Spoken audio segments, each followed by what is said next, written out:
This podcast is offered through the Sacred Community Project, an interspiritual collective working to lower the barriers of access to contemplative and devotional practices. Through the universal teachings of love, service, remembrance, and truth, SCP utilizes modern technology to promote eternal values. Learn more at sacredcommunityproject.org.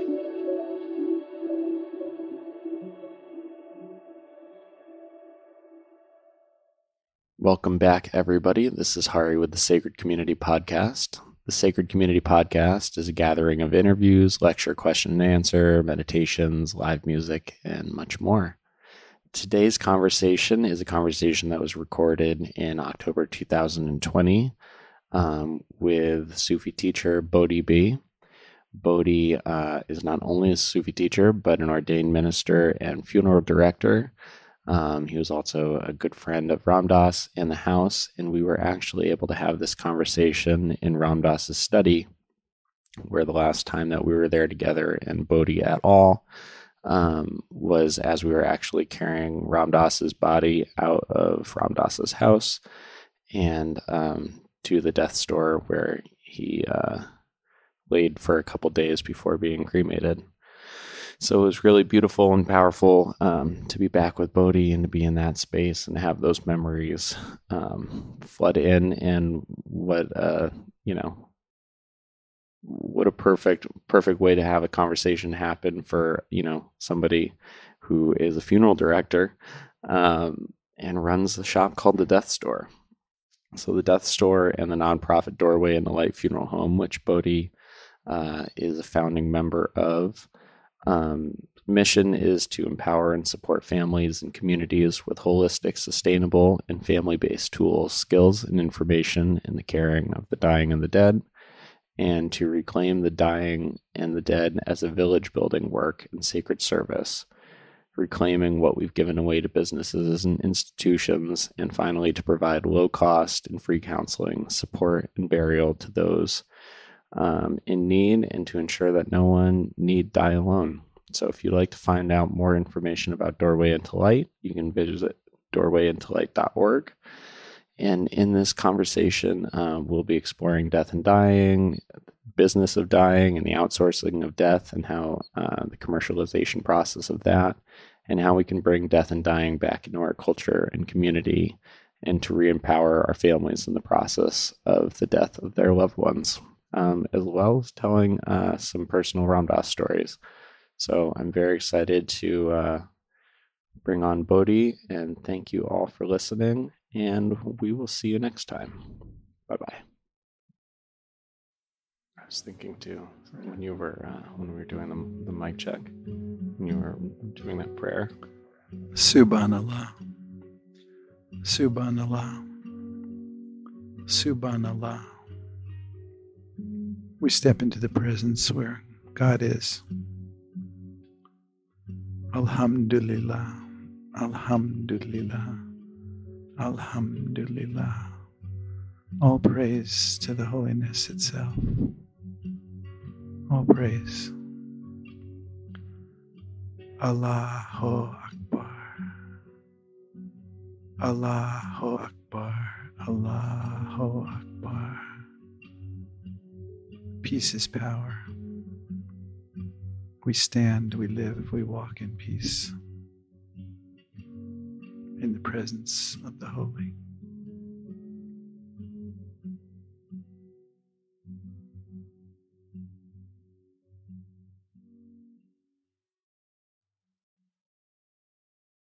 I'm sitting here today with my wonderful guest, Bodhi Be.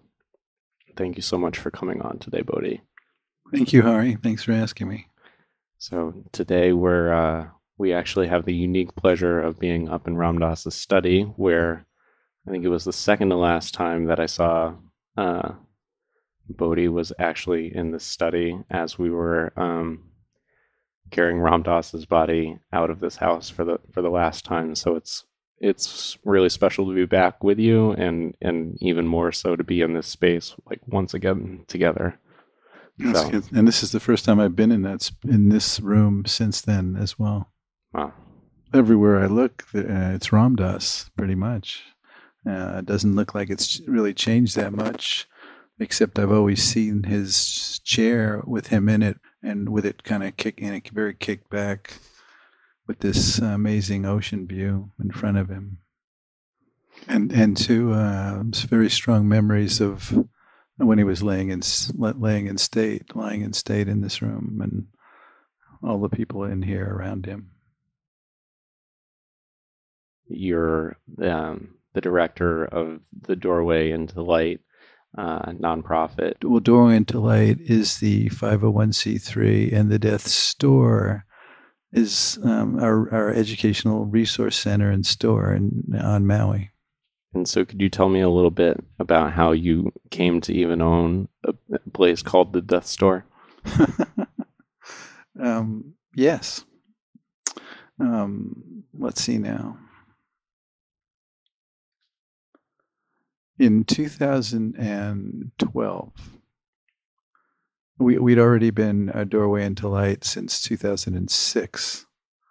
Maybe I start there because that's where Ram Dass came into the picture.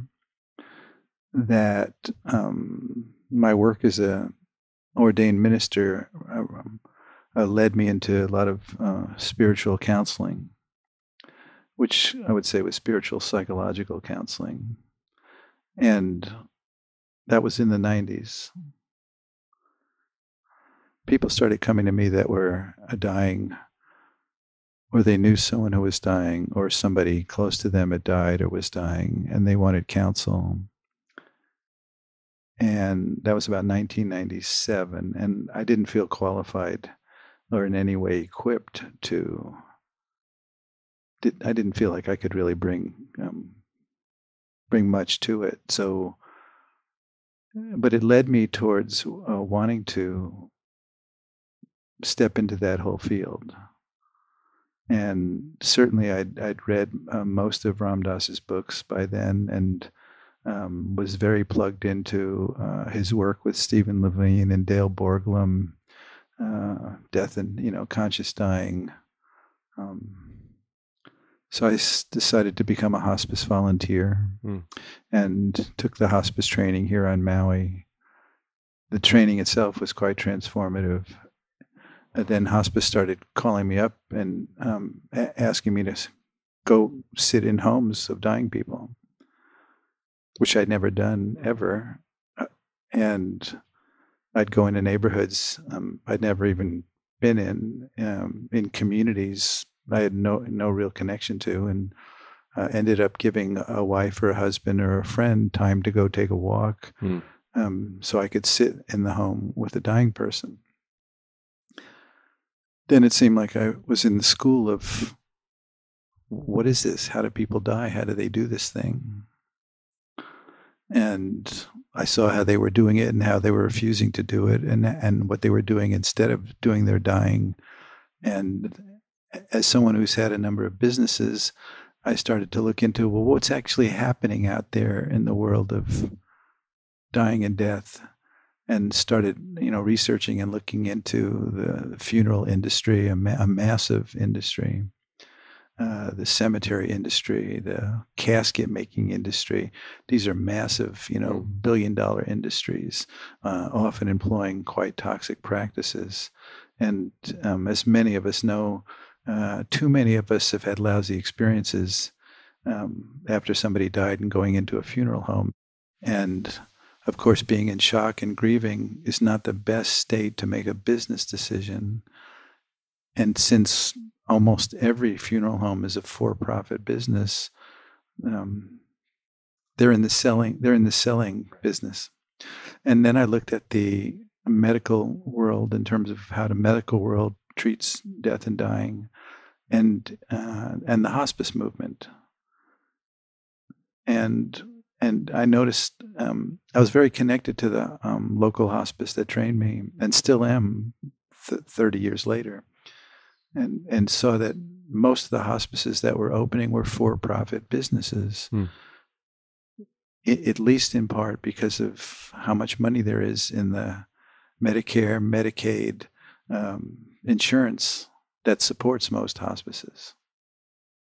that it became another money-making, profit-generating industry. Mm-hmm. And I saw that while the medical world was really good at diagnosing and coming up with treatments for the body itself, and that the hospices had stepped more into psychological care in terms of you could be home, you could have your family and your dogs around. Many hospices had either a chaplain or a spiritual care coordinator to address some of the social, spiritual, psychological issues. But no one was really, other than Buddhist communities, I didn't see anything that was really addressing, to me, the most important aspect of death and dying, which is our connection to the holy, or our lack of connection to the holy, and how that informs or doesn't inform how we live our life or not. And as a minister for over 40 years, the transformation of consciousness to me seems the most important, and still the most important aspect of how we change the broken story that's playing out now. How we relate to dying and death, how we approach our dying and death, how we care for dying people, and how we care for dead people. Well, I'm going to start an organization, Doorway into Light. At the time, Ram Dass had only been on Maui a short period of time, and at that time, everybody was invited over every Sunday for satsang and kirtan and hanging out. And so we didn't live far away from Ram Dass. We'd come over and hang out and spend time with Ram Dass and the community of people, most of whom I knew. And I noticed that they were short of, they didn't have a hammer, for example, at that time. And so you caught them early. I caught them early. And so I said to the people that were here at that time, I have a truck, I have tools, I have some time. Call me up, if you need help with anything. So they started calling me up, and the first project, I believe, was that. No, it wasn't that statue. It was a Hanuman statue that had come, I think, from India in a wooden crate, and they didn't have any way to get the box open. That was the beginning, right? Great. I love that you came over to unbox Hanuman too. It's perfect. That was the first thing, and then they started calling me up to do little carpentry projects or this and that, and it's because you opened the Seva box with Hanuman. I mean, that was it. That was the opening. Yeah, that's it. So then they asked me if I'd. Ram Dass was had his bedroom, but he had this little. If you have a sliding glass door, there's usually this metal runner that the sliding glass door slides on. And Ram Dass wanted to be able to roll out onto his deck to look at the ocean unobstructedly, without having to call for help to get somebody to roll his wheelchair over this bump. And so they asked me if I'd build a little wooden ramp on both sides of the sliding glass door.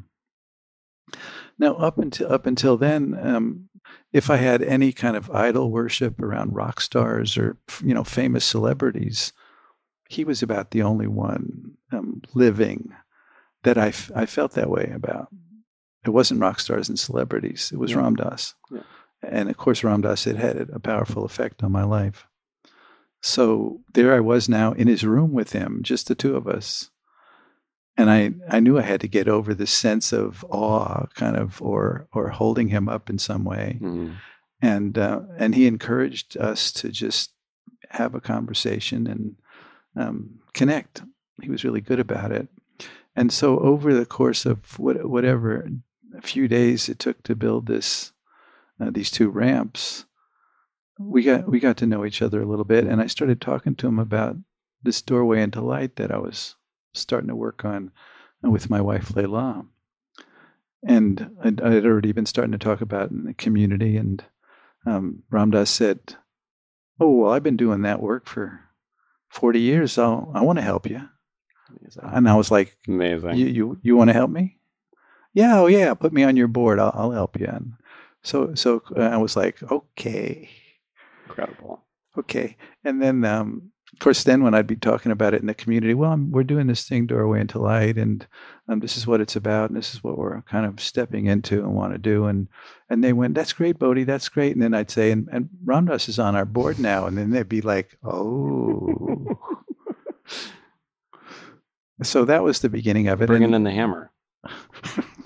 That's right. Yeah. That's right. Bringing in the hammer.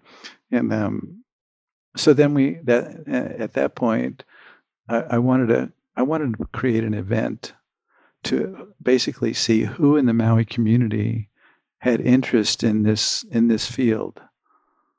And Ramdas said, well, let's invite some people I know. Oh, really? Yeah, let's invite some people you know. Mm. So that was really the beginning of Ramdas and I working together, collaborating together, starting to become friends, and finding people in the community that wanted to not only awaken the Maui community, but also to be part of the global movement of awakening in this field of awakened death and dying, and care for the dying and the dead. So that's the beginning of it. And then, how did I get to Death's Door? Yeah. Oh yeah, okay, yeah, that's where we started. Okay, so then I found out in Hawaii I didn't have to do a lot to become a funeral director as long as I wasn't embalming bodies. I didn't have to go to mortuary school. I had to jump through some hoops with the state and the Department of Health. So I decided I'd become a funeral director. Then I'd already been doing counseling and started to open up to doing more counseling in this field. And then I went around, I wanted to see what caskets cost on Maui. And so I went to the 2 funeral homes here, and I found that the most inexpensive casket here was $1,500, and it was made out of particle board and toxic glue from China. Wow. For $1,500? And of course, they don't show you that one right away when you go look at caskets, right? It's not in their main showroom. So then I thought, I'm a carpenter. I build stuff. I've built our homes and everything, really. And I could make a really sweet pine box casket, sell it for $500. So I thought, okay, so I'm getting more into this counseling field. I'm starting to function as a independent funeral director. And I have these caskets now. I need a showroom. I need an office. So I found the very place where we are now, 9 years later. And what's the name of this place? And it just came to me right away. It's the Death's Door. It's the Death's Door. And all I knew was it was the Death's Door. And then I went down to the funeral home and I said, look, I want to know if I can rent your crematory. Because I'd already started doing burials in cemeteries. In fact, one of the first burials we did was an ocean body burial for a friend who was turning 100, who died just before he turned 100, but had made it clear to me he was going to get buried in the ocean, and I was going to do that. So I went down to the funeral home, and because I didn't have a crematory, and I said, "Can we rent your crematory?" And he looked at me and he said, "You're a funeral director, recognized by the state of Hawaii?" I said, "Yes, I am." And he said, "And you sell caskets?" "I do." "And do you sell urns?" At the time I didn't, but I thought, well, I could. And he said to me, "Well, you're a funeral home. Get out of here. You're competing with us," which I thought was very short-sighted, really. Now I send the other funeral home with the crematory business. Anyways, I went home. And I said to Leila, it was just like this. I said, "Guess what, honey? I have a funeral home." It was totally like that. "Guess what? I have a funeral home." And I thought, well, okay, if that's true, and apparently it is true, I want to reinvent and revolutionize this whole notion of what a funeral home is and what a funeral home experience is. So then, of course, the death's door is really not a good name for the funeral home part of what I was doing. Mm-hmm. For, as you can imagine, or as anybody can imagine, it's a little too. Yeah, it's a tough invoice to get. It's a tough intro. As it is, people would come up to me and they'd say, "That's amazing what you're doing, Bodhi, but you can't call it the death's door." And I was like, "Well, why not?" Because it felt to me that death and dead and die have become taboo words in the culture itself, right? Yeah. Like your phone died, your car died, your dog died, but grandma passed away. Yeah. And I thought, well, I just want to confront it head on.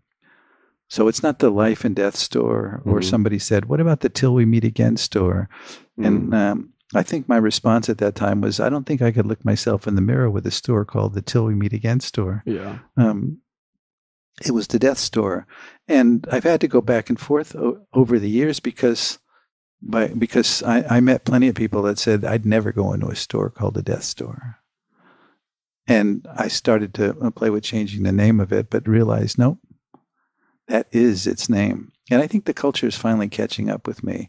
So the death store, initially, in terms of reinventing and revolutionizing what the funeral home experience was I thought, well, it's got a library, it's got a bookstore, it's got all kinds of reference educational materials, and then it's got ecologically sane and mostly locally made caskets and urns. And in fact, we became the first nonprofit funeral home in the state of Hawaii. Still actually the only nonprofit funeral home in Hawaii, and also the only certified green funeral home in Hawaii. But the funeral home is really doorway into light. So the death store actually is three things. It's the corporate office of our 501c3. It's our funeral home, and it's the death store. Well, having been to the death store, I love it because one, the name, it's evocative in that way of death has kind of become that taboo word. You know what's fun, Ari, is that people under 40 go, "Wow, that's so cool, the death store," and people over 40 go, "You can't call it the death store." Oh yeah. I love it, and you know who else loved it was Ram Dass in going back to one of his whole crusades was bringing death out of the closet, as he said, and to put it right up front, not only in the name, but as you walk into the store to stare at a coffin, within 10 feet of you that's standing upright, and to not only, and then a couple feet beyond that, see the freezer where bodies may or may not be, at the moment in storage. So with your work, how do you see this kind of change the life of family and friends who get to be involved with the death process of their loved one? Well, besides being, I would say, death illiterate, we're grief illiterate. And I'm glad to see it's getting a little more airplay now.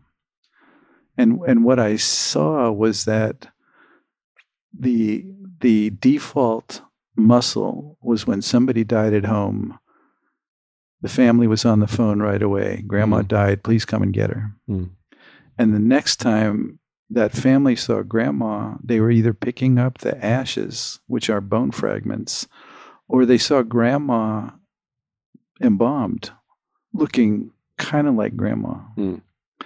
And that gap between grandma dying at home and the next time they saw grandma was a gigantic break in their ability to not only participate in the process, but in their own grieving process.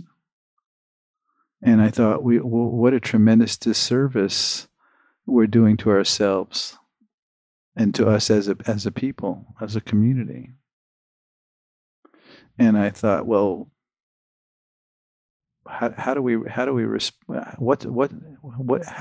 is it supposed to look like? And of course, if you just go back now 100, 150 years, you see what people have been doing forever and what people are still doing in so many countries in the world where they're with the body, right? In fact, in some places, the town businesses close down, as opposed to what's happening in the West is that most funeral homes now have a nondescript van. And so they come into your neighborhood and you don't know your next door neighbor just died. They don't want to upset you, and what. I mean, we found it really hard to find a place for a friend of ours who was dying because people didn't want to rent to somebody who was going to die in their house that they were going to then rent again because of all of this, right? All of it. And so, at the beginning, I said, the death store, there ought to be one next to every Starbucks in America. Then I got a little more conservative and thought, well, every other Starbucks in America, that there needs to be something that reminds us of our dying and our death in every mall, in every community, and to bring it back into community life because we've done tremendous harm by pushing it out of village life, out of the commons, out of the community conversation. Would you talk to me a little bit, because you mentioned that bringing the spirit back in to that process was so important for you. Could you talk a little bit about how you do that in your spiritual path? Well, I do my best not to separate us. I have to integrate my spiritual path in every part of my life. In every part of my life. And what I realized was that the truth, when I ask 100 people, how many of you know that you're going to die and you don't know when? And 100 people raise their hand and look at me like, well, that's a dumb question. Everybody knows that. But the truth is hardly anybody actually knows that other than as another something in their head, another factoid. Yeah, sure, we're all going to die and we don't know when. Because when I look around, I don't see very many people that are acting like that's actually true, that we're going to die and we don't know when. And I think it's such a powerful, maybe the most powerful piece of information that we have to inform us.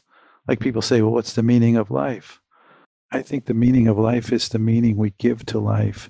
And I think the truth that we're going to die and we don't know when is the most powerful piece of information that shapes how we make meaning out of our life. And it further causes many of us to want to know, well, who are we? What is this thing, death? What is it that actually dies? Is there something that actually survives death? This thing people call soul, for example. Where is that soul, and what is it? And I think it led many of us to find out the truth of who we are and what it is that doesn't die. So then how do we learn to see? It's very real to me that we die, right? That I see. I'm around that a lot, and it informs my life. So I don't procrastinate anymore. I'm not lazy unless I want to be. I've had I wish I could say the same. I think many of us have had the experience that we didn't know that was the last time we were going to see somebody or the last time we were going to speak with somebody. And so as it becomes more realized to me, embodied, that we're going to die and we don't know when, every time I'm in front of somebody now, I want to bring everything to that moment because this is the connection I have with this person now, and this might be it. And of course that plays into every moment of my life. Right. So then that's where my work as a minister and spiritual guide actually came together with this work of changing how we approach dying and death and how we care for the dying and the dead. That the recognition and the truth that we're going to die and we don't know when, in my view, is the most powerful spiritual transformational tool I've come across. And I've been teaching and studying and immersed in the Sufi tradition for 40 years. And also have studied many other paths and followed a number of other paths. And nothing seems to shake people as quickly and radically as finding out that your best friend just died, or you just found out you may have a terminal illness. And now, having facilitated many weddings in the last 40 years, now I find myself facilitating memorials and funerals. And they're super potent, powerful places and times for. It's very powerful when many people are in that state. I mean, what happens when people find out somebody close to them just died? Well, what happens to most people is all of a sudden they're shaken into the preciousness and fragility of life.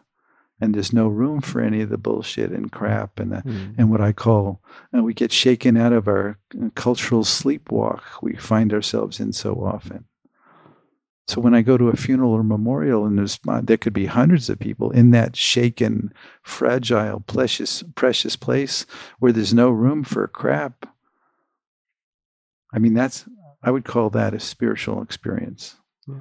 That is the spiritual experience, to come completely into the moment of how precious and fragile and real it is right here and now. So that part is very real to me. The part about that there is no death, I know that's true, but it's not as realized in my on the cellular level yet. And people say, well, there's no such thing as death. I say, yeah, that's true. I teach that. And there is.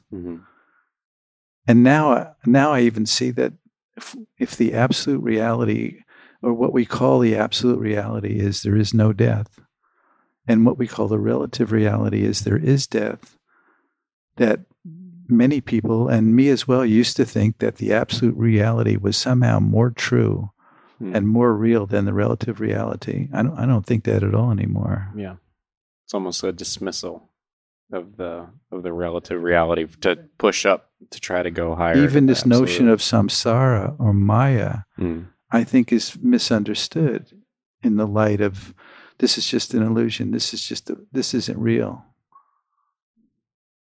I don't know. I was in the ocean today. That was very real. I no longer think this is just the body. It's not me. It's just the body. It's it's a rental, or it's just a vehicle. No, I don't think that's true. That's not my experience. I would, what I say is, we're not just the body. So that's some of what's, I think, responding to what you're pointing to. Totally. The I am not the body versus the I'm not just the body has been a big one. For me recently as well, just realizing that, and Ram Dass talked about it, at some point in time, you're going to realize that your body is your temple and your vehicle for your consciousness and how you're able to engage within this plane, and you're going to need to take care of it at a point. That was a big wake up for him right after his stroke. Yeah. That he realized he kind of had shined on taking care of his body. Yep. Even the notion of soul, like where is it? Right. Where exactly is it in the body? Yeah. And then I see what happens now around dead people. And I see the presence that is still very much there for quite some time. And how people want to honor that. In fact, I had a powerful experience recently with a Hawaiian family that I went to pick up this family's son, and I asked them, where would they like me to bring his body? And the mom said right away, don't call it his body, call him by his name. Which wasn't at all typical in my experience here on Maui. And so I had to really look at that. And of course, the Hawaiian people, I feel that the mana, the essence, is very much still very connected to the bones themselves. The iwi. Oh, here's another piece to that, is that most people now are getting cremated. Yes. Why are they getting cremated? Well, first and foremost, it's less costly than burial. Another reason is the current model of cemetery in America doesn't make sense. Basically, it's wasteful use of land that really has one single purpose that has now been taken out of the public domain forever. Mm. But I discovered there's a third reason why people don't relate to burial, which has really brought me back to burial. Now, in America, the average person moves every 5 years. It might be less than that by now. And so for most of us, we don't live anywhere near where our people are buried. Right. Most of us may not even know where our people are buried and have really lost that connection to being and visiting the gravesite of the people who have come before us. Not to mention that most of us have come from Europe and have really lost track of where our people are in that particular lineage. So I had to rediscover that myself in facilitating burials and tuning into what it is to come and sit at the gravesite. And of course, now people want to have trees planted over their graves.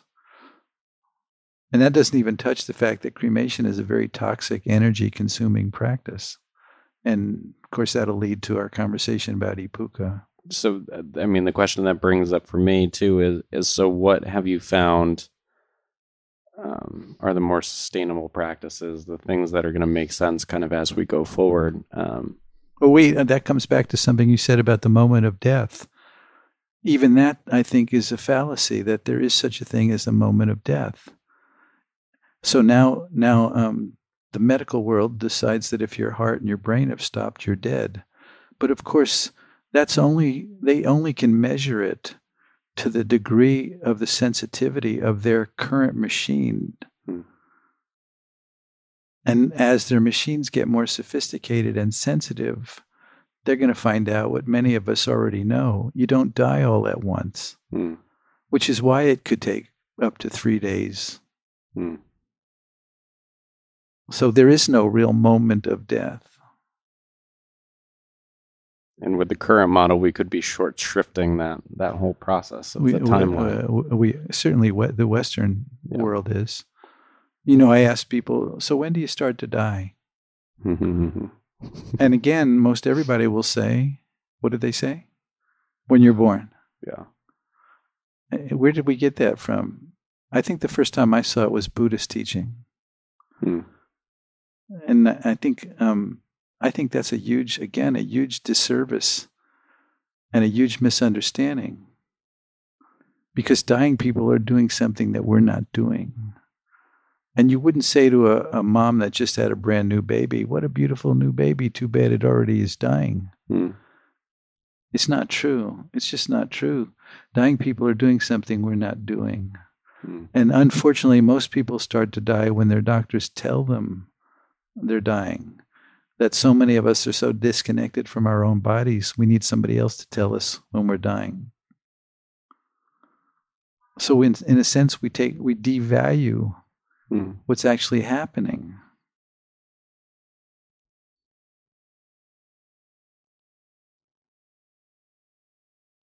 So when do we start to die is actually a great question. And what's your answer? When we find out that that our body is in fact shutting down and dying, that there's some hopefully we have an inner knowing that we're connected enough to our bodies that we have an inner knowing that this body is starting to shut down. This body has had enough. It's breaking down and shutting down. And when you know you're going to die and you don't know when, it shouldn't really come as a surprise to you or I if I find out it's today. And that's almost too much to... I understand why we all go into diversion and distraction and denial and avoidance. It's a very razor's edge to live with the truth that we're going to die and we don't know when, and my kids are going to die and I don't know when, and my wife's going to die and I don't know when.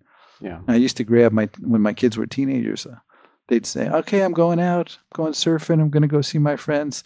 I just grab them, wrap my arms around them. I love you so much. I love you. I love you. I'm so sorry. I'm such a lousy dad. I'm so sorry. I love you so much. And I just grab them and hold them, right? Because they were just like, leave us alone. We're just going out. Yeah. But of course, just going out often turns into something else that we didn't get any advance notice about. Yeah. So, how do we live with that? How do we live on that edge of how precious and temporary? I mean, impermanence is the story. But how do we live with that and still be able to have fun and play? Yeah. That's the great question. Well, I loved Ram Dass talked about changing death as an adversary to death as your friend, in that. As a lover, I think is the place we want to get with it, that we don't accept the fact that we're going to die, or that we don't accept the fact that we're dying, that we love it. And we recognize that the whole thing works because there is such a thing as death. And this whole, people don't want to die. And this whole, this whole movement towards, making it so you don't have to die. I think that's madness. It's funny, though, people want to live longer and longer, but nobody really wants to get old. Ram Dass used to talk about when he was going to be with somebody that was dying that day, that it would fill him with excitement because he was going to be in the presence of truth that day. Is that a thing that you feel, or what is it like for you when you're going to be with somebody who is in the process of dying? My practice is to fully show up, in the moment, and to be able to meet what's being presented to me, what's in front of me, whatever it is. And dying people don't have a lot of tolerance for bullshit. And sometimes they don't have time for me. Not often at this point. I'm aware that when I walk into the home of a dying person, especially somebody that I've never met before, I'm a stranger, that anything, right? No, so I have to check pretty much anything I might be carrying from my day or my mind wheel. I've got to check it at the door, and no conceptions or stuff going on, right? I've got to check it at the door and be willing to bear witness, to be able to bear witness fully to what I see and to what I hear, and to do my best to listen as deeply as I possibly can, which means I have to have a pretty quiet mind to be able to listen well, not only to what's being said, but what's not being said. It's a practice. It's in a sense, it's no different than sitting here with you or any other moment, but it's more demanding, right? I can get sloppy in many situations and fall into that cultural hypnotic sleepwalk, but it's unacceptable. And if that shows up at the bed of a dying person, something will smack me. So it's a powerful. I don't know if excitement would be what I would say, but certainly there's energy around meeting the unknown. Really, it is stepping into the unknown, because I don't know what it's like to die. Yes, there are many kinds of death. But I don't know what it's like to be doing what this person is that I'm visiting is doing. Right. And so I have to be really careful about who I think I am in that situation, because if that person is the dying person and I'm the whatever, the counselor or we're stuck, and I don't want him to be stuck.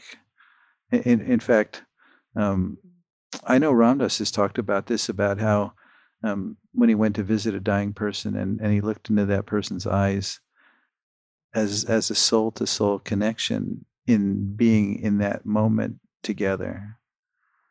That his experience was what a relief it was for that person who was surrounded by people that only saw him as a dying person. 100%. Which is why I meet people who are dying that don't want anyone to know, because they don't want to be seen as a dying person. And there's, of course, that to me, that's very unfortunate, to basically keep your community away from your dying. Yeah. Because I don't think your life belongs to you. I know my life doesn't belong to me.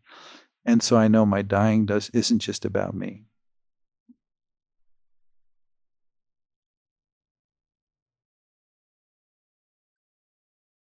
And that piece, that my dying isn't just about me, well, that comes up in the conversation with people who want to end their life.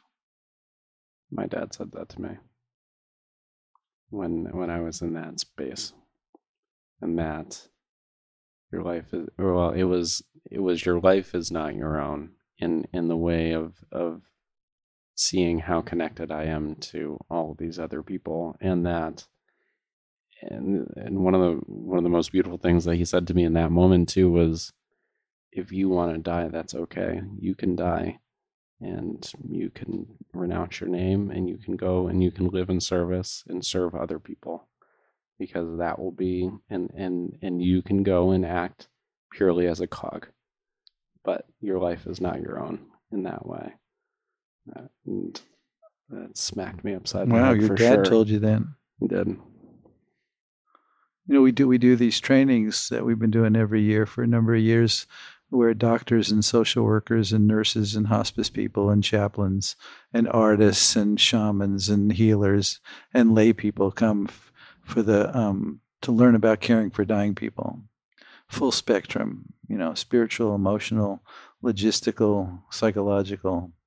And I'll ask 100 people, how many of you have ever thought about taking your life? And then, a few hands will go up. And then a few more hands will go up. And then more hands will go up. And then there's 20 or 30 hands that have gone up. And I say, look around. And of course, out of that 20 or 30 people, there might be another 20 or 30 that are too embarrassed to raise their hands. Mm-hmm. And I say, look around, because you might have thought you'd be the only person in this room. Mm. And you get to see how common Totally. and widespread. Totally. Well, and that's one of the disservices, I think, too, with like mental disorder and mental disease, and the categorization of these people, as even depressive or suicidal, where we go to the label so often instead of the person, or our sense of community that, this is part of our humanness, are these feelings of overwhelmed sometimes, or wanting to run away, or deep pain and sorrow, and we're labeling those so quickly as illnesses, instead of offering any kind of tools or ways to reframe and explain that as, this is who we are. This is part of the story. Yeah, I was invited to a hospice meeting, and it was about a patient who was depressed, and so there was talk about what medication would be best, and or what the social worker could do. Nobody ever said what's underneath the depression. Nobody seemed to really want to speak to, it's the dark night of the soul kind of thing. It's a spiritual crisis. Totally. You're dying. Totally. We were talking about the demand of the moment of going into the room with somebody who's dying, and the kind of clean slate and integrity that you need to come in with in that moment, and what are some of the practices that help bring you into that place? Well, I like to take lots of showers. I like to get in the water. I'm fortunate I get to be in the ocean quite a bit. I live in the jungle, so nature is a huge piece for me. Now I have young grandkids around, so I get to see innocence, that there's still innocence alive in the world, to kind of bring me back to the simple innocence of children and nature. But I certainly have spiritual practices in terms of breath practices and mantra practices, and sometimes I read the news. Sometimes I read the news and it gets me crying, and that'll bring me into back to home base. So it's all about remembering and stopping long enough to come home into the moment, into the breath, into where I am right now, whatever it is, whatever I'm feeling, if it's out of whack.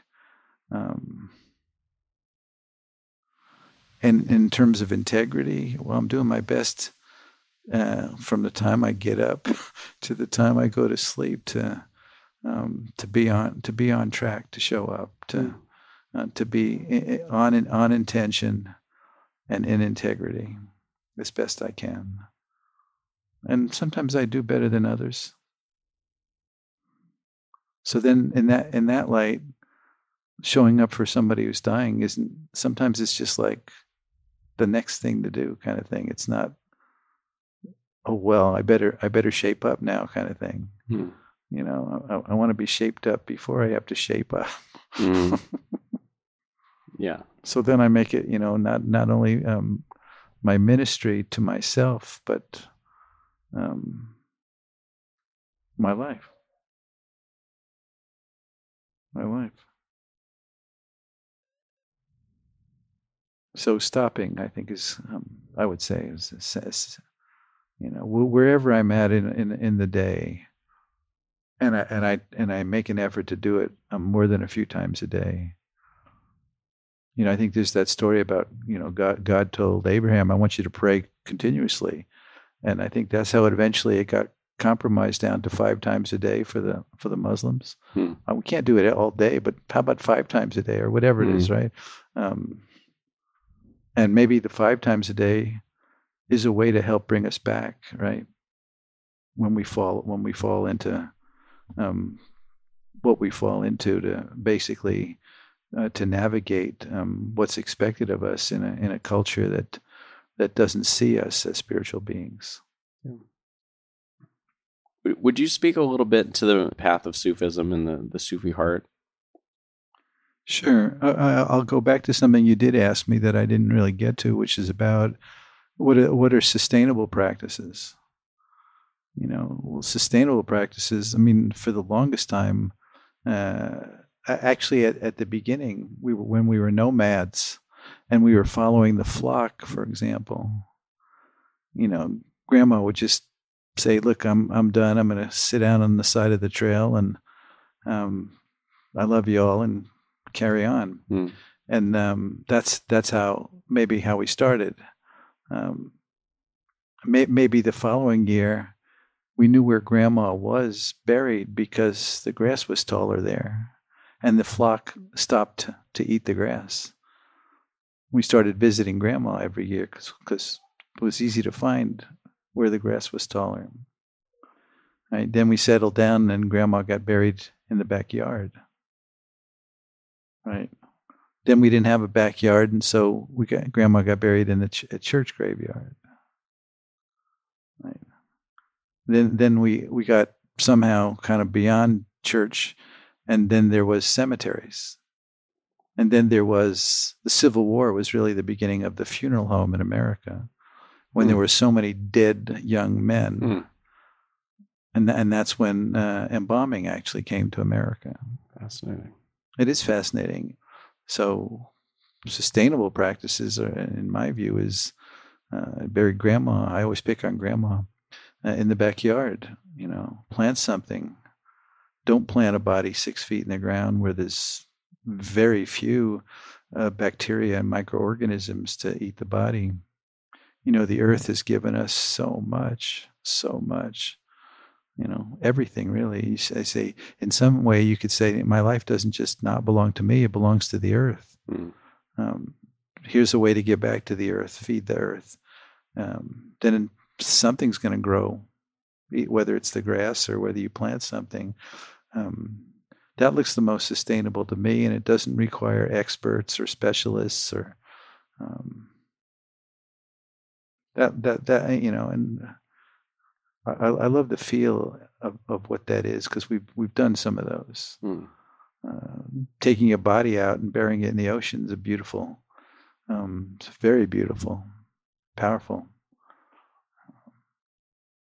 And that feels very sustainable. It's some diesel fuel, but not much. Certainly not compared to cremation. Right. And those are far from what commercial cemeteries do and require at this point. Concrete or plastic boxes. Embalming fluid it's amazing how many hundreds of thousands of gallons go into the earth every year. And formaldehyde's a cancer-causing chemical.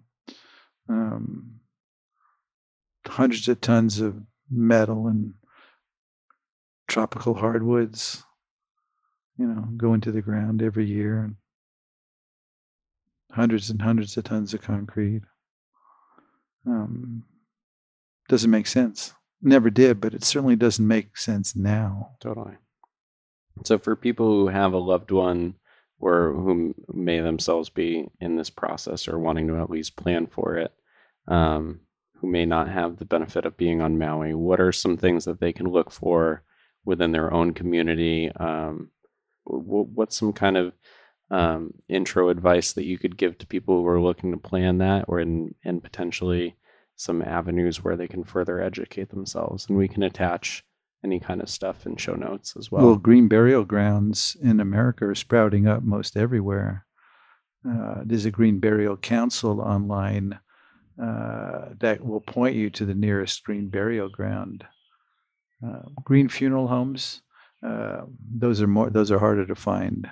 But even that's sprouting out and sprouting up, and there's home funeral guides and death doulas. So that whole movement is growing in America and in most places. And again, you can Google all of those things. Home funerals is actually having the funeral in the home. We've been doing that for years.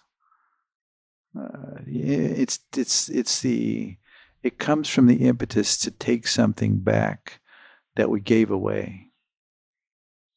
Industries didn't take it from us. We gave it away. Yeah. And when we realized that by having given it away, we robbed ourselves of very powerful and important village building, community building, sacred work.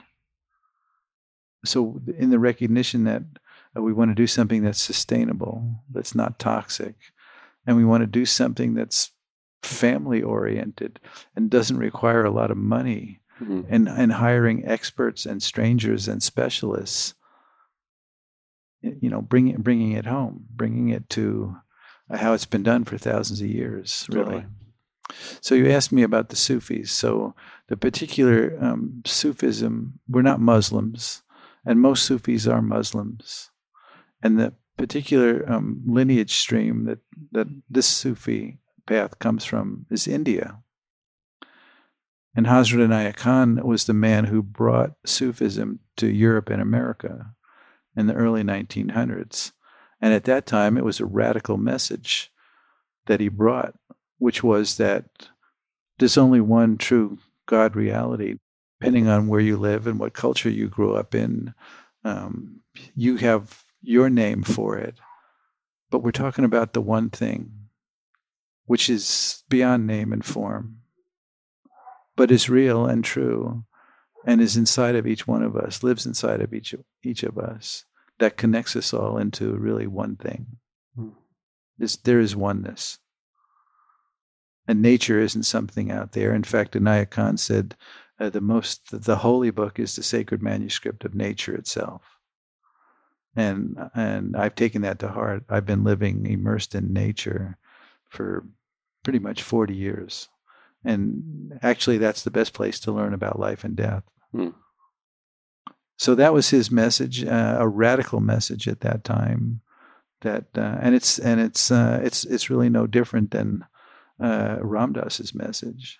And so there, in our Sufi lineage, there are Buddhists and Jews and Christians and on and on and on, right?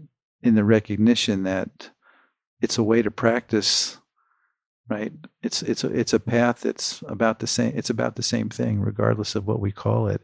It's what is it that connects us to that place where the holiness lives here and now. So what language is it, right? Mm-hmm. What's the language that works? Is it a bhakti path, right? Is it a devotional path? Is it a service path, right? Is it a studying, right? On and on and on, right? And the yogas talk about it. Mm. You know, so the heart, as a representative of the dwelling place of the soul, with wings, has become the symbol of our particular lineage, the heart with wings, and it's a beautiful symbol to remind us of who we are and our divine inheritance. So, in fact, now when I teach about preparing for death, I teach about the three hearts. Congestive heart failure is one of the leading causes of death in the West. And of course, many of us know that we can't separate the physical from the rest of who we are. Mm-hmm. So if you think of one heart as the physical heart that's beating inside our chest right now, and most of us know by now what causes that heart to get congested. We don't eat right, we don't breathe right, we don't live right, we don't exercise right. We get sick. In fact, I was thinking about why old people are considered high risk for COVID or for the flu. And it's because most old people are really sick. Right? I meet 60 and 70-year-olds that have a lot of sick stuff going on. Mm. And of course, that would cause your immune system to be pretty shot. Mm. So that's the one heart. Yeah. And the second heart is and Ram Dass talked about the three hearts. The second heart is the emotional heart. So, how often have we discounted our feelings and not allowed our feelings to have the room and the space to do their thing? How many of us are grieving that haven't allowed ourselves to grieve? Anybody that's paying attention to what's happening in the world, in terms of climate, in terms of how many species have disappeared and are disappearing, in terms of what's happening to the land, the water, the oceans, the air, not to mention what's happening in the economic and political climate of the world, and the tremendous amount of injustice and poverty and racism and on and on and on. Anyone who's paying attention must be grieving, but how many of us are allowing that grieving to have its way with us? So there's the congested emotional heart. Then the third heart is the spiritual heart. How many of us know or have a sense that there is something beyond the body and the mind?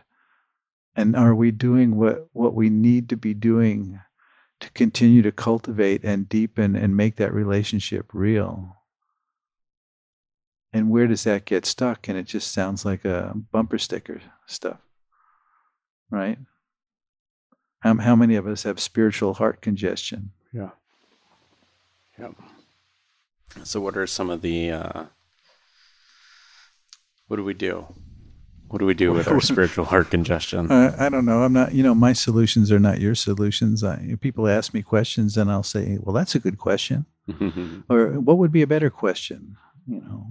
I think living with a good question is more powerful than me telling you what I think is the answer. But certainly I have to work at having ways to shake myself out of sloppiness and cultural hypnosis, to shake me into the preciousness and fragility of all of it, and how quickly change happens.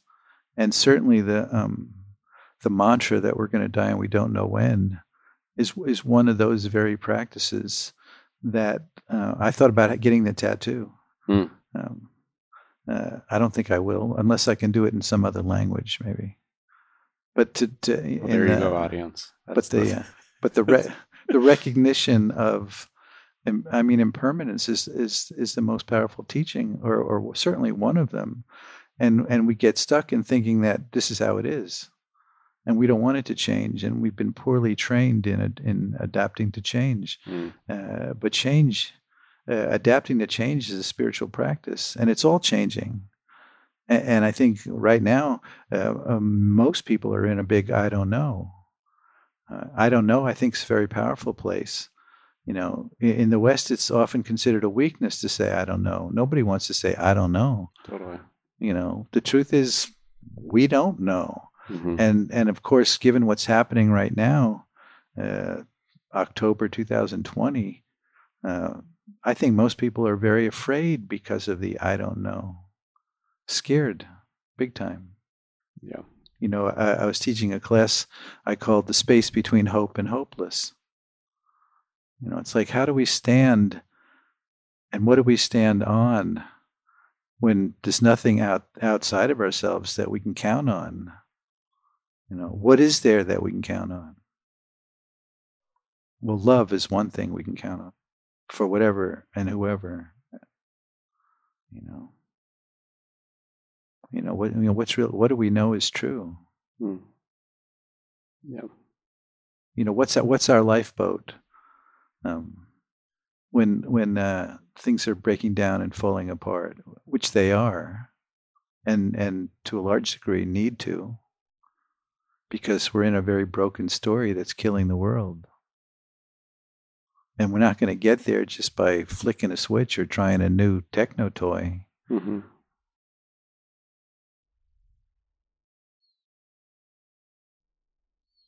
Yeah, it feels like it's required at this point that we not abandon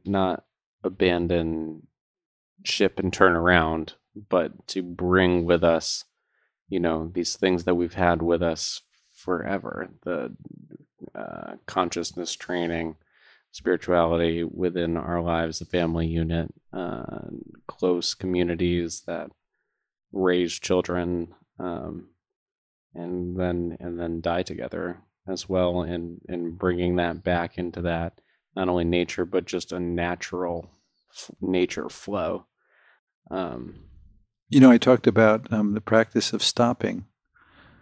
The whole world needed to stop. You know, that's the gift of COVID, right? What was going to make us stop? You know, actually, it was quite pain. In some ways, it wasn't a hurricane. It wasn't fires. It wasn't flooding. In that way, it was a fairly benign way. Not benign in that it hasn't caused many people to die and suffer. But something had to make us stop, and now we see the reefs are coming back. Yeah. For example. Yeah. You know, if we wanted the earth to survive, we had to stop the madness. Totally. And it's crazy because fires and floods wouldn't have stopped planes. You know, nothing would have had the kind of, or not nothing, but you know, what happened and how everybody had to stop. And there was also, I think, you know, there's a lot of discomfort unpacking right now of people having to finally be with themselves for a moment. That's the other piece. Self-isolation caused people to have to sit with themselves. Yeah. You know, we are. I think Chogyam Rinpoche said there were two kinds of laziness. There's the laziness of all the men in India that'll sit around doing nothing all day and drinking tea and telling stories.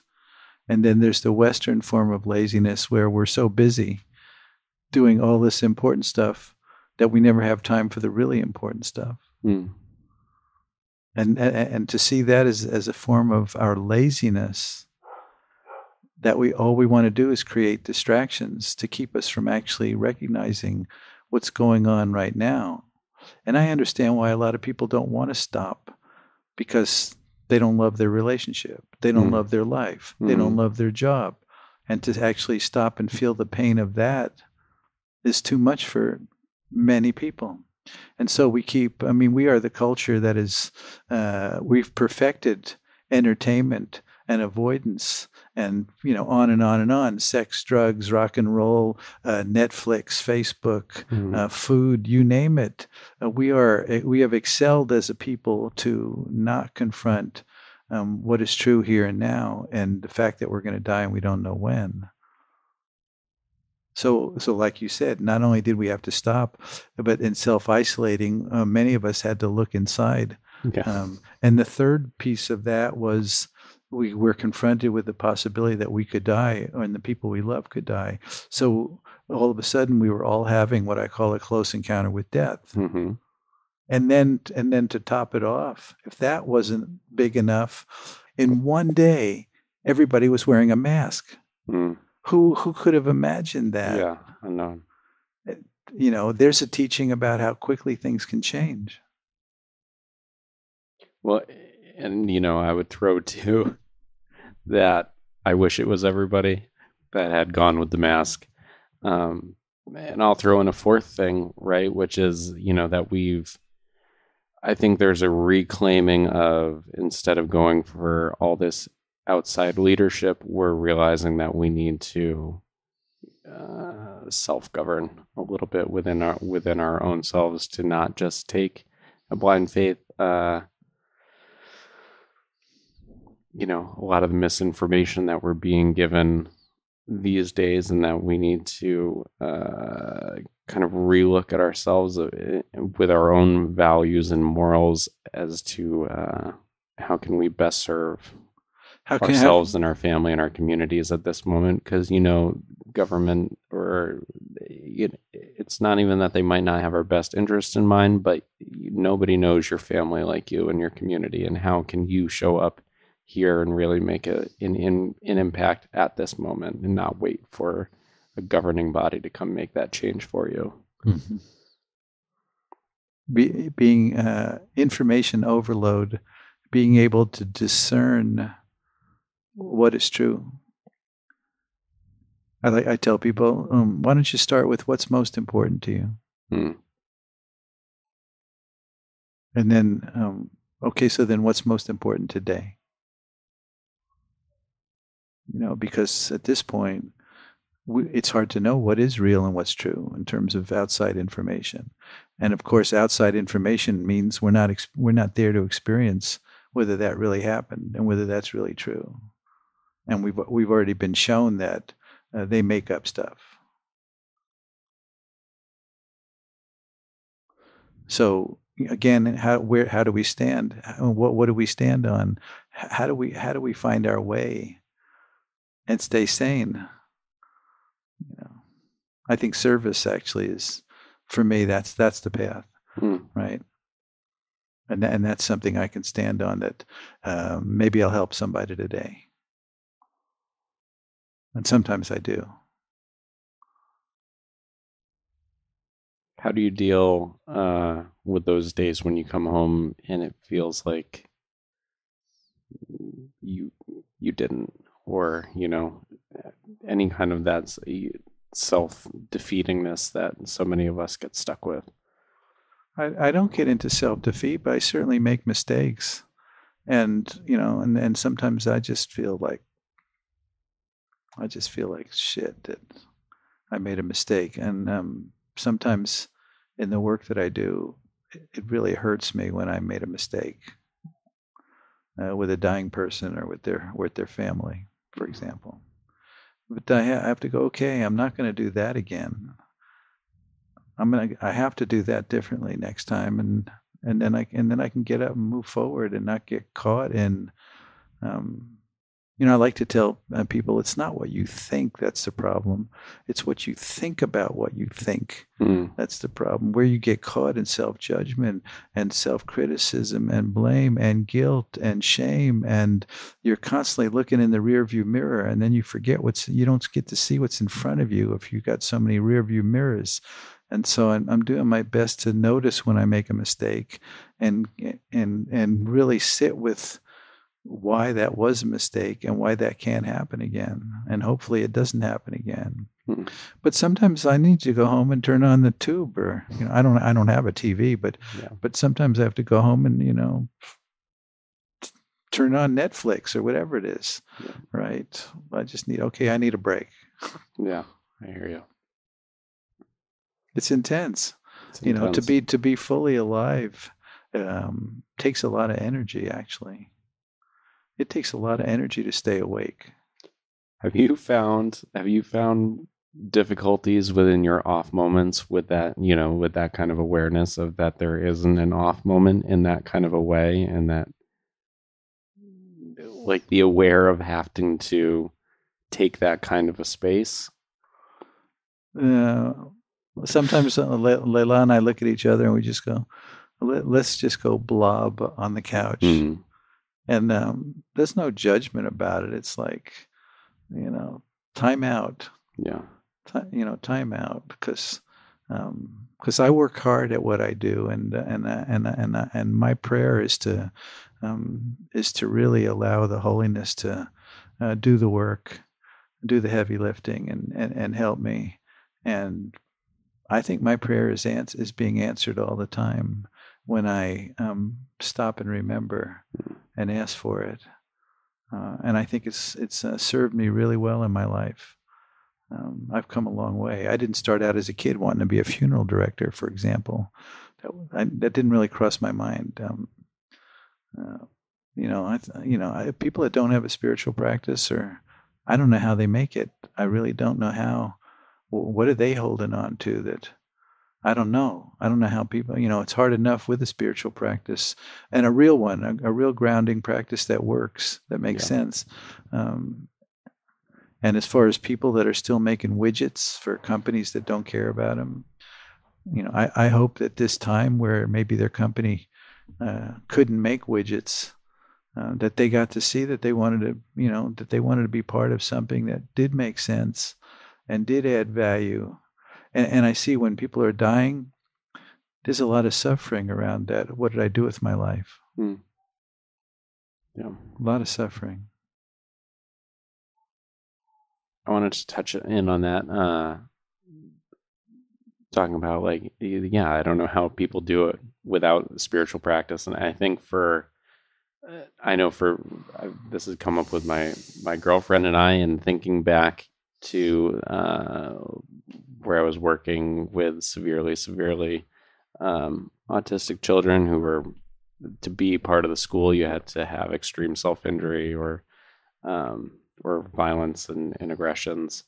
And at the end of the day, I would come home, I would think about the time that I got to spend here with Ram Dass. I would get to think about the fact that I was listening to like an hour, 2 hours, 3 hours of lecture a day, trying to do mantra while I'm at work, and recognizing, that there were so many people who were there who were even putting in better effort, better job than I am, kind of thing. And I'm struggling along with every tool that I can possibly have in the toolbox. And I have those thoughts too of, of like, wow, if I didn't have this, like, where would I be? And it's almost like I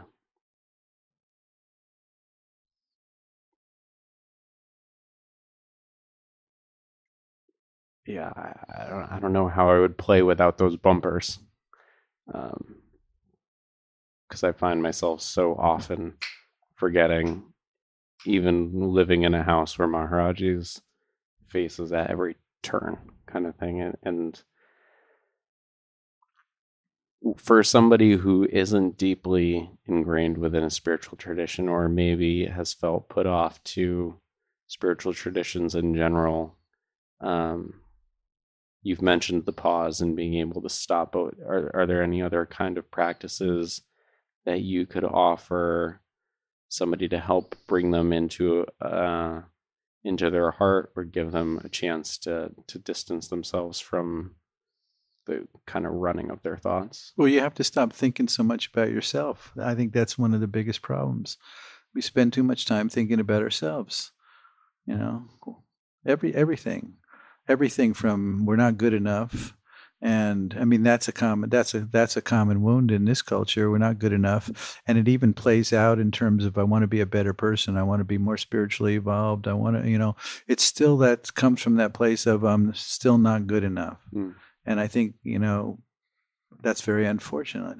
That's the wound of our culture. This whole notion of original sin. We did something wrong right at the beginning. Whether we subscribe to that particular story or not, it sure shows up all the time. I'm not good enough. I need to be better. Self-improvement. I need to grow. We're on a grow thing. Grow. Actually, if you think about it, our whole culture and the whole business culture is grow. And what is that? That's cancer. The thing that just grows. That's cancer. And we don't have any value for the decline that happens.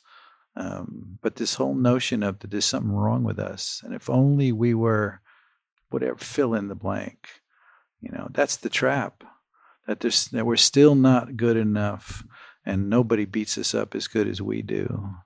And we spend way too much time thinking about ourselves. That's where service to me is just so valuable.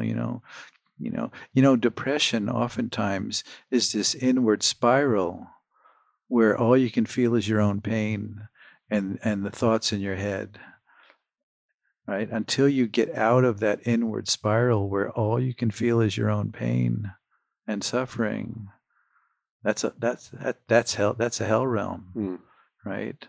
I tell people, well, maybe you need to take a walk.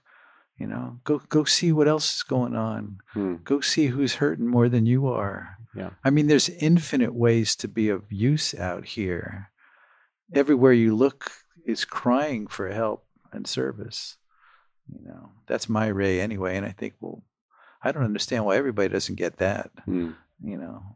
Well, I know why in the West, because in the West it's all about me and just do it and have it your way, and that's what's killing the world. Have it your way. And what do I tell people? Stop thinking about yourself so much, And people tell me, well, I'm doing my part. I do a lot of meditation. Well, yeah, I don't know. Maybe so. But I think you've got to take it out. We're community people. We're relationship people. In fact, you could say we are our relationships. So sometimes I think people say, well, I'm working on myself. That's my part. And I think to some degree that's right on. And I think sometimes it's a cop-out. Because, you can never, working on yourself is endless. That doesn't stop, So it's like, well, what did you do with your life? I worked on myself. Okay. I do my best not to have a judgment about that, but some people say, everybody's doing the best they can. I don't think that's true. I notice when I didn't do the best I could. Yeah. And somebody will say, well, that was the best you could. Then we're getting into, the language of it all, but I don't think we're all doing the best we can. I think we'd have a better world if we were all doing the best we could. So again, I think it's the cultural. We're an amazing in the West. You pretty much can do whatever you want. You want to go to Peru tomorrow, you can go to Peru, or whatever. But we're also incredibly handicapped because we're a business culture, and we're just seen as material. It's materialism, whether it's spiritual materialism or anything else, and so we don't get.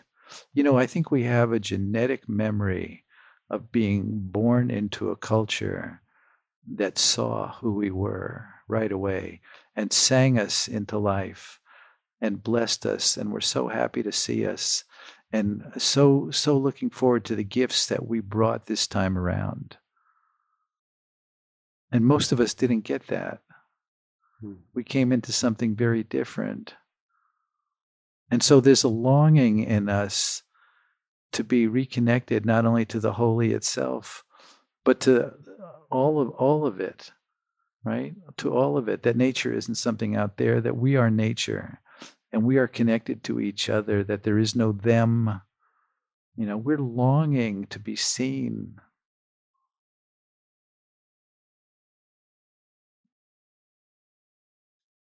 If you could have people really hear one thing, what would you want to offer? I don't know. I don't know about that, Hari. It's just like, that sound bite kind of, look, I can fix it if you just do this. Everything I've said up to this point is, I think, is a common theme about shaking ourselves into the preciousness and fragility of this life that could end at any time. That itself leads to everything that you could possibly want in your life. I think we really want to be deep, and we want to be around deep people, and we want to have a deep time with the people we love and care about, and we want to feel that we've somehow added value and contributed in some beautiful and deep way, that we have deep longings for this. And the rest of it is like, either we think we fall short and judge ourselves for it, or we go into distraction and diversion. So we don't feel how much we're hurting and grieving and longing. That's my one thing, Ari. Yeah. Perfect.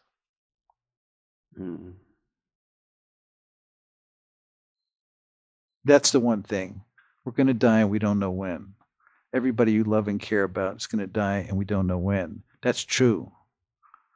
400 people die every day in an accident. Every day in America. 400 people go to bed tonight happy and healthy and doing all the right things, drinking carrot juice, right? And eating veggies. And tomorrow 400 people are going to die in an accident. And I say that to people, and people just look at me, yeah, like that's interesting. And nobody thinks that has anything to do with them. Right. They think that happens to other people. So of course my joke is, well, look, folks, I've talked to other people and they don't think it's them either. Yep. Got to be somebody. That's I think is the biggest thing, that we come out of this sense that we have more time. Right. The notion that we have more time. I have people do this exercise. Hey, draw a line across a piece of paper. That's your lifeline. Put an X where you think you are right now. Right? People put an X, and for most people, it causes some response in them to notice that they're halfway, or they're 3/4, or they're more than 3/4, or there's only a little left. But all of that is the illusion that there's any more time that you have. Yeah.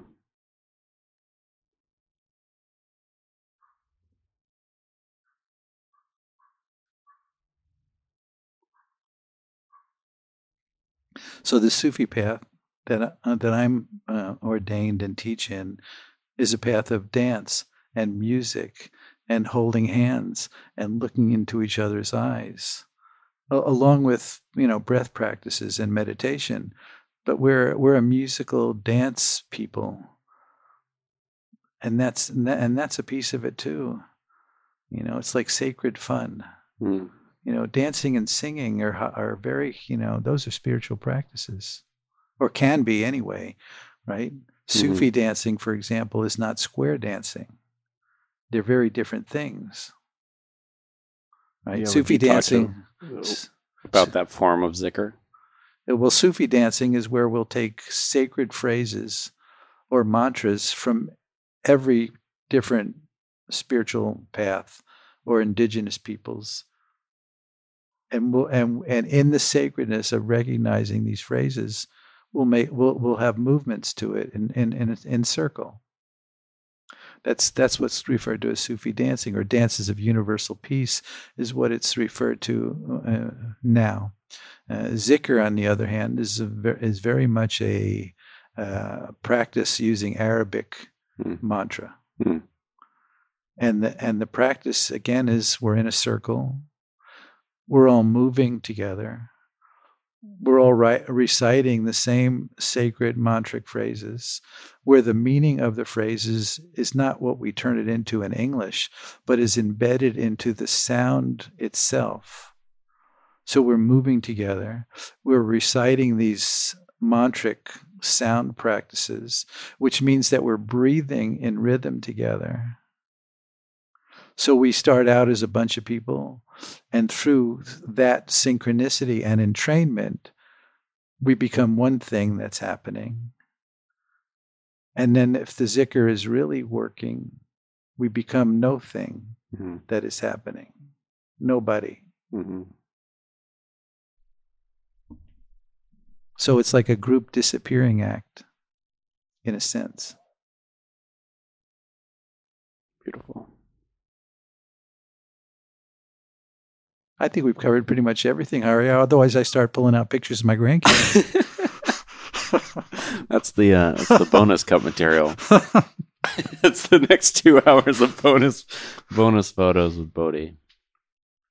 Well, thank you so much, Bodhi, for coming and sitting down and sharing that heart. And it's once again was just really beautiful to be able to do this back in this space with Ram Dass. And I have felt, and Ram Dass felt the same thing, that I was basically carrying forward his work in the death and dying world. Right. And he pretty much, he didn't hand something into my hands, but clearly we both saw that I was carrying that work forward. Ipuka, this idea of a land project that we're looking to develop, and we have a beautiful model of natural burial ground and park and sanctuary. Ram Dass and I started looking at land in 2006. We went to look at land, right? As you spoke to, with this idea that the big idea was we were going to be able to burn them out in the field one day. So I feel like part of the sacred bundle that I carry is this legacy work that Ram Dass and a number of people got going, right, in the 60s and 70s and on. The fact that I got to become close friends with Ram Dass and collaborated with him to support that, he was handing me something, right? So I'm doing my best to, Beautiful. And for people who want to get involved further or help support you in Ipuka or Doorway into Light, where can they find you? Well, we've got two websites, doorwayintolight.org, and then our beautiful land vision is at ipuka.org, ipuka.org. And of course, come visit us at the Death Store on Maui, or come talk to us about opening up a death store in your neighborhood, like that. Perfect. Like that. Awesome. Well, thank you so much again, and aloha. Thank you, Hari. That was fun. Good questioning. Good. That was beautiful, Hari. Thank you. Thank you. Well, it's easy. It was easy with you. Ram Ram. Ram Ram.